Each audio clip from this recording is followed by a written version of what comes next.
Hi guys, welcome to the Pakistani family entertainment. तो कैसे हैं आप? मेरा नाम है खुराम और मेरा नाम है वजाद। तो भाई साहब, आज का वीडियो बहुत ही बड़ा होने वाला है। आज हम रिएक्ट करने वाले हैं आखिर क्यों हुआ महारथी कर्ण का बर्बरीक के साथ खतरनाक युद्ध। हैं? बर्बरी तो घटोत्कच का बेटा है ना, हाँ। तो उनका भी युद्ध हुआ था।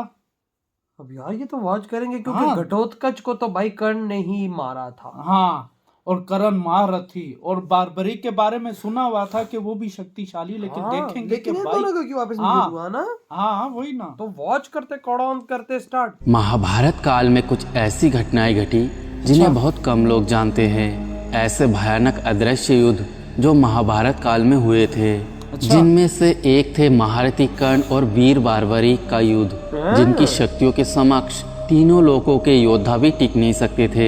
महारथी कर्ण के कवच कुंडलों के मात्र चमक से देवता और दैत्यों के भयानक अस्त्र भी अपना मार्ग बदल लेते थे। और दूसरी तरफ बार्बरीक, जिन्हें तीन बाण धारी भी कहते हैं, जो मात्र अपने तीन बाण से पूरे महाभारत के युद्ध को समाप्त कर सकते थे, जिन्होंने अपने पितामह बलवान भीम को भी परास्त कर दिया था। इनको ही कलयुग में लोग बाबा खाटू श्याम जी के नाम से पूजते हैं। तो आखिर ऐसा क्या हुआ था जिसके कारण बार्बरीक और महारथी कर्ण के बीच युद्ध हुआ था? चलिए जानते हैं आज के वृतांत में। दोस्तों, ये बात उस समय की है जब पांडव अपने अज्ञातवास को छुपकर काट रहे थे।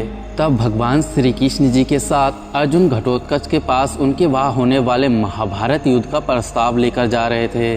तब उन्होंने देखा कि उनके पीछे कौरवों के गुप्तचर लगा हुआ है। वह गुप्तचर कौरवों के वहाँ संदेश लेकर जाता है और उसके पश्चात दुर्योधन पांडवों के अज्ञातवास को भंग करने के लिए घटोत्कच के गुफा की तरफ चल पड़ते हैं। दुर्योधन अपने साथ महारथी कर्ण को भी ले जाते हैं और अपने सैनिकों के साथ गुफा की चारों तरफ घेराबंदी कर देते हैं। लेकिन भगवान श्री कृष्ण जी पहले से ही ये बात समझ जाते हैं और वह अर्जुन को पूरी बात बताते हैं। यह बात सुनकर अर्जुन गुस्से से गुफा के बाहर जाने की बात करते हैं, लेकिन भगवान श्री कृष्ण जी अर्जुन को रोकते हैं और कहते हैं, नहीं पार्थ, यह उपयुक्त समय नहीं है।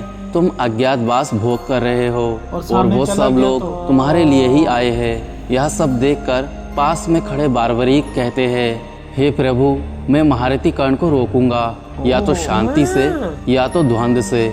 इस पर भगवान श्री कृष्ण जी कहते हैं कि आपको पता है महारथी कर्ण कितने ज्यादा शक्तिशाली है, उन्हें रोकना इतना भी आसान कार्य नहीं है। इस पर बार्बरीक कहते हैं, हे गोविंद, आपको शायद मेरे शक्ति का अंदाजा नहीं है।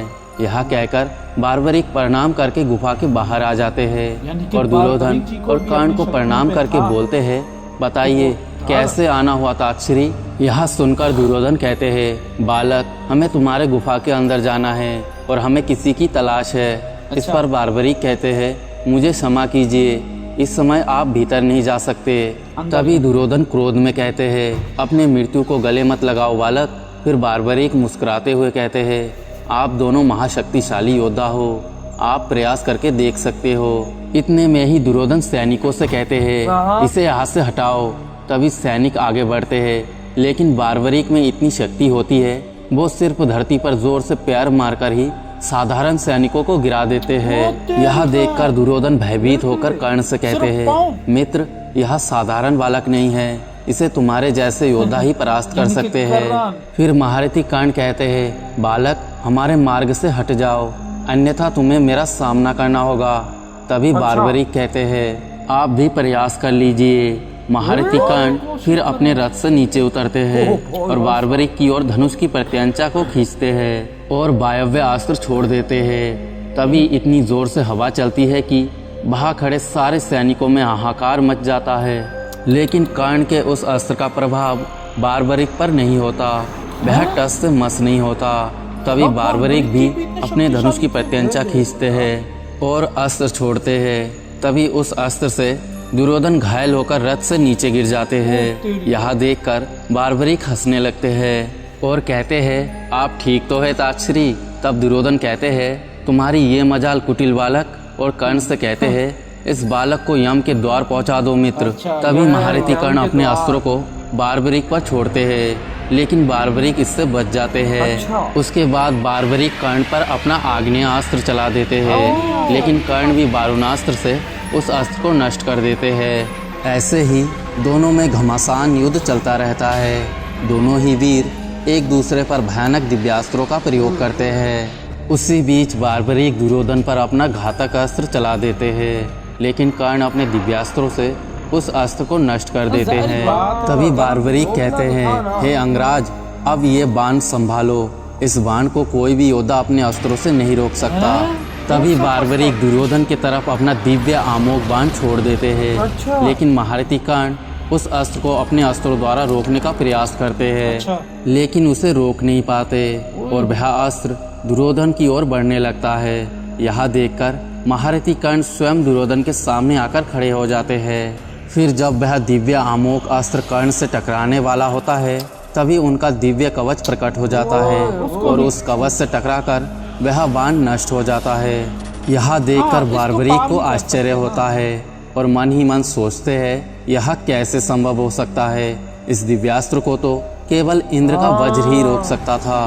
तभी दुर्योधन कहते हैं, यह अमृत से निर्मित दिव्य कवच है, इसे तीनों लोकों में कोई भी योद्धा तोड़ नहीं सकता।